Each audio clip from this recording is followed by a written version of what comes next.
Yo les amis, j'espère que vous allez bien. On se retrouve pour l'avant-match du tant attendu Classico, le dernier Classico de la saison.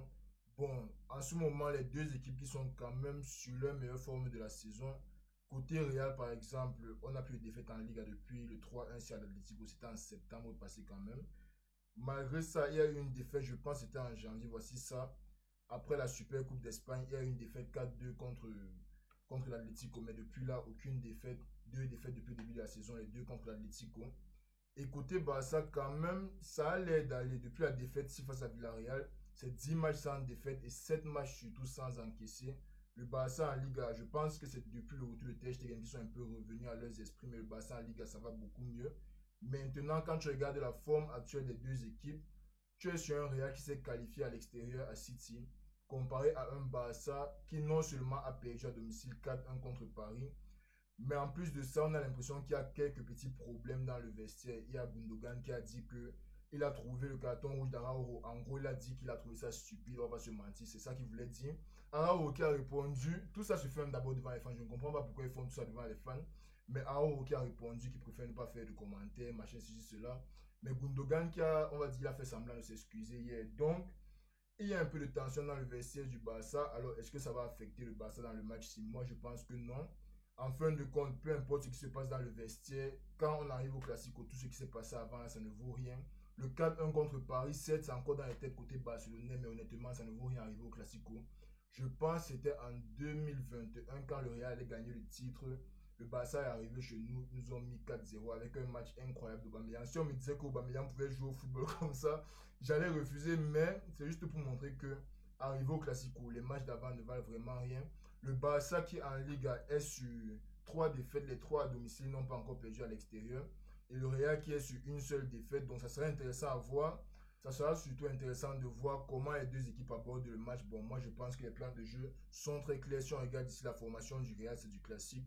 On a Mendy, Rudiger, Chouameni, Carval en défense. C'est vrai que Nacho pourrait jouer, mais pour le genre de match, si Chouameni a déjà montré qu'il peut s'en sortir en défense centrale, et Kamavinga qui a fait deux très gros matchs contre City, donc je ne pense pas qu'il sera au banc. Et je ne pense pas que ça en va la peine de se passer. Le Chouameni n'a pas joué en semaine, il est frais.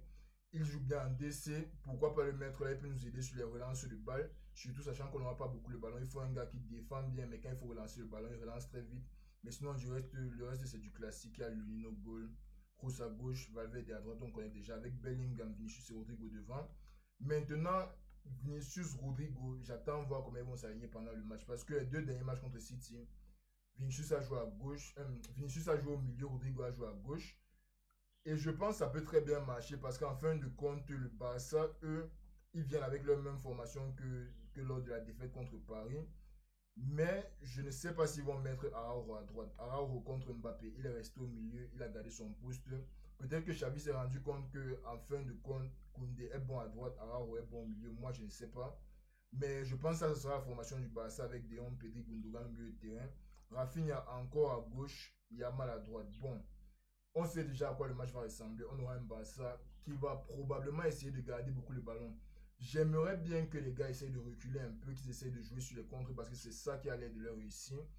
Ils ont l'air de s'en sortir mieux quand ils récupèrent le ballon. Ils essaient de jouer transition rapide vers l'avant. Mais connaissant le Barça, surtout dans un classico contre le Real, c'est là qu'ils décident toujours de sortir leur meilleur football. Donc, je pense que le Barça aura beaucoup de ballons. Ici, pas de surprise. Encore une fois, on a un Gundogan qui va entrer dans l'espace. Pedri qui soit va faire les deux MDC comme ça avec De Jong, ou bien il va venir se placer quelque part ici. Rafinha va rentrer un peu plus. Bon, il va beaucoup jouer dur avec Carval, mais je pense que parfois il va rentrer un peu plus dans la zone de Kamavinga et ça sera Cancelo qui va prendre l'aile ici. Je pense que c'est comme ça que le Barça va entamer son match. Maintenant, Koundé peut être offensif, mais face à Vinicius et Rodrigo, comme contre Paris, je pense qu'il sera très défensif. Il va faire la défense à 3 avec Koubassi quand ils n'auront pas le ballon. Parfois, il va peut-être venir ici aider Yamal, mais Yamal, c'est probablement le meilleur joueur de l'équipe du Barça, si malheureusement à 17 ans. C'est probablement le meilleur joueur de l'équipe du Barça, si donc je pense que Yamal aura beaucoup de flux ici sur le côté. Yamal va beaucoup avoir le ballon, essayer de faire ce qu'il peut. Probablement chercher les centres deuxième poteau à Rafinha ou bien Rafinha qui coupe premier poteau, comme on a vu contre Paris. Je pense que ça peut très bien marcher. Mais de l'autre côté, il y a Ferland Mendy. Honnêtement, depuis que Ferland Mendy a entendu qu'on veut Baye Davis et quoi là, le gars s'il joue probablement son meilleur football depuis qu'il est au Real.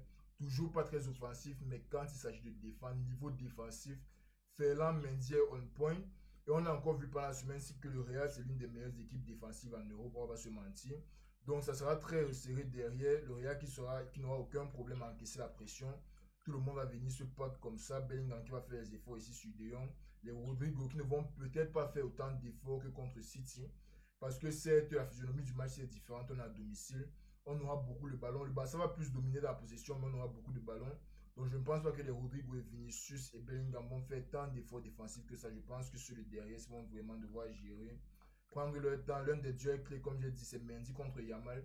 Si Mendy peut éteindre Yamal, il n'y a pas de flamme côté Barça. Ça, je vais vous dire. Certes, il y a les Pedri et tout ça, oui, oui. Mais je pense que dans l'axe, on peut bien gérer. Le duel qui m'intéresse le plus, c'est Mendy contre Yamal. Parce que je sais que de l'autre côté, Rafinha n'a aucune chance contre Carvalho. Carvalho est en train de jouer son meilleur football de toute la saison. Rafinha, d'après moi, n'a aucune chance de ce côté. Le milieu est bouclé avec Rudiger, Tchouaméni, Lewandowski, aucun espace. Il va probablement beaucoup décrocher pour donner l'espace à Rafinha pour passer derrière lui, pour jouer Yamal dans l'espace. Mais comme j'ai dit, si Ferland Mendy est concentré sur ce côté-ci, moi je sais que Camavinga, si Rafinha entre, Camavinga va venir aider. Si Rafinha veut passer sur le côté Carvalho, solide comme du n'importe quoi, il ne va jamais le laisser passer. Et ça sera un peu ça. Bon, on va essayer de les prendre en compte. Rodrigo à gauche, Vinicius au milieu. J'aime bien le fait que Vinicius joue au milieu cette temps-ci. J'ai l'impression que quand il joue au milieu, il a beaucoup moins de mal à prendre les décisions que Rodrigo. Rodrigo, quand il est un peu au milieu là, son positionnement n'est pas toujours bon. Il n'est pas toujours dans les bons coups. Parfois, il slack un peu pour monter en attaque. Mais quand Vinicius est au milieu, vraiment, ça peut nous apporter une possibilité en plus sur le côté droit. Si on a vu ça dans le dernier match avec City. Il a combiné avec Bellingham, Valverde.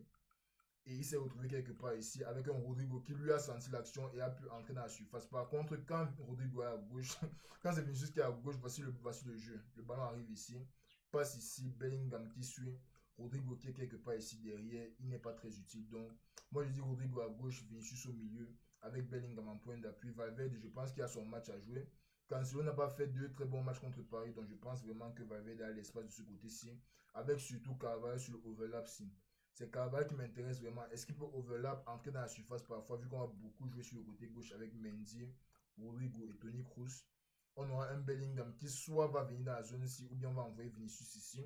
Tu as un Carvalho très offensif qui vient ici, et tu as Bellingham qui fend littéralement l'espace ici, avec Valverde et Camavinga qui couvre. Ça sera la formation offensive du Real d'après. Rappelons-nous, le Real à domicile. Le match le plus dur de la saison est passé, et on sait que sur le match-ci, si on gagne, la Ligue est terminée. Donc, il va vraiment falloir mettre le paquet, mettre beaucoup de pression à un Barça qui, avec le ballon, comme j'ai dit, ne s'en sort pas forcément. Moi, je pense que le Barça si est meilleur quand ils n'ont pas le ballon. Quand ils sont en position basse comme ça, quand tout le monde est revenu, c'est là qu'un Lamine Yamal peut te lancer un appel derrière Ferland Mendy parce que Ferland Mendy avance quand même beaucoup. Et pour un gars qui ne reçoit pas, qui ne joue pas tant offensivement que ça, je ne sais pas pourquoi il est toujours en train d'avancer, faire les courses derrière les défenseurs, on ne lui donne jamais le ballon. Je préfère quand Ferland Mendy reste quelque part ici, comme ça si Rodrigo n'arrive pas à dribbler, il peut revenir, lui donner une passe, faire circuler le ballon normalement et revenir peut-être sur Carvalho de l'autre côté. Donc, tactiquement, c'est un peu ça que moi je vois. Honnêtement, vu la forme actuelle du Barça, je ne pense pas qu'ils aient le mot à dire sur le match. Certes, ils jouent au Bernabeu, certes, ils disent que c'est leur stade d'entraînement. Mais le Barça sur cette saison, rien de bon. Dernier classique qu'on a vu, je pense, c'était 4-0 en Super Coupe d'Espagne. Je ne donne vraiment aucune chance au Barça si ils vont se battre comme ils peuvent. Mais honnêtement, je ne vois pas le Barça si même dans les 2 prochaines années venir nous taper à domicile. Je donne la victoire 3-1 au Real. Peut-être 4. Reste à voir comment le match va se passer. On aime bien dimanche soir contre le Barça. Donc moi je donne un 3-1 au Real. Avec pourquoi pas un but de Bellingham. Parce qu'il a quand même beaucoup travaillé pour l'équipe ces derniers temps. Il a beaucoup fait le sale boulot, surtout contre City. Il devait constamment revenir. Essayer de monter, suivre les attaques, les rares attaques qu'on a eu même. Mais sinon la deuxième mi-temps du dernier match, c'était uniquement la défense. Il a beaucoup travaillé pour l'équipe. Et il a été décisif au Classico aller. Donc c'est qui prend son momentum des derniers matchs, des matchs là où on a dit qu'il n'a pas bien joué, qu'il n'a pas marqué, et qu'il a un maître ça du au Barça. C'est tout ce que j'ai à dire. Vraiment, c'est tout ce que j'ai à dire. Je ne donne pas de chance au Barça, comme j'ai dit. Ça sera quand même un match serré parce que c'est un classico. C'est à domicile, ce n'est jamais facile à domicile. Mais je pense que le Real a de quoi prendre le match si facilement. Le Barça qui n'est pas très en forme là maintenant. Et après la victoire, si ça peut nous permettre de reposer les cadres et faire jouer les joueurs qui ne jouent pas souvent, les Ceballos, les Modric, Arda Güler, Brahim Diaz sera plus régulier, Roussellou. Ça peut nous permettre de faire jouer les gars plus régulièrement et réserver l'énergie pour le Bayern. Donc, C'était tout pour mon avant-match. Je ne sais pas ce que vous en avez pensé, mais dites-moi en commentaire si vous pensez vraiment que le Barça a une chance. Parce que pour moi, c'est ça la question du match-ci. Est-ce que le Barça a une chance de gagner le match-ci en vue de ce qui se passe dans le vestiaire? Non seulement ça, mais aussi la défaite contre le PSG. Le Barça qui est revenu en Ligue des Champions pour la première fois en, je pense, 3 ans. C'était le premier huitième de finale, quart de finale. Et ils se font éliminer comme ça une fois de plus. Les karatékas nous font toujours plaisir, nous les fans du Real. Donc, c'était tout pour la vidéo d'aujourd'hui, les amis. N'hésitez pas à liker, vous abonner. Et comme j'ai dit, me dites ce que vous pensez en commentaire. On se retrouve demain pour le début du match. Ça sera extrêmement chaud. Et je suis avec un invité spécial ici, barcelonais, qui lui-même n'a pas très envie de voir le match parce qu'il sait que ça sera dur. Prenez soin de vous, on est ensemble.